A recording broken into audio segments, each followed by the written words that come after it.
The morning after the destruction of Baghdad, the Kubrawiya Tariqa gathered and asked, how can we bring the Mongols to tawheed? This is how you follow the Salaf, whose concern was how to bring tawheed to humanity.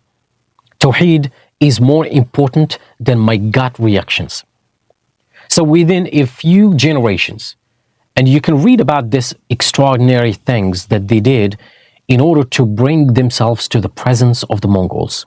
Maulana Rashiduddin, who was summoned by the Mongol Khan, who was surrounded by his kind of pagan and Buddhist and soothsayers and shamans and ministers, and told Rashiduddin, show us how you Persians pray. We've heard you pray like dogs because you're worse than dogs. And you know what Rashiduddin does?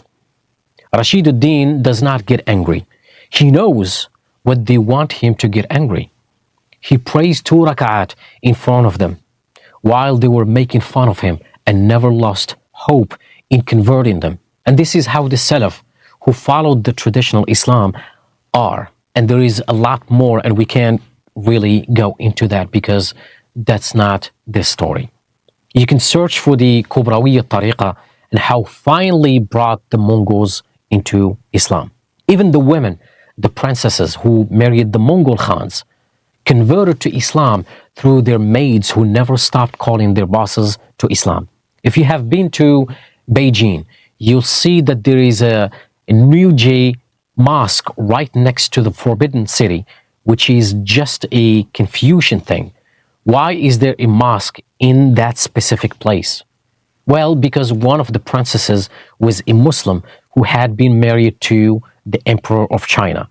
She knew she would have never go to a mosque again or probably see Muslims again, but she wanted to hear the adhan. So she paid for this mosque, which is near the walls of the Forbidden City. And it is still a mosque to this modern day, despite all of the stuff that's going on. And through those people and their heroic sacrifices, the Champa princess spent her entire life bringing the royals of the Mongols into Islam.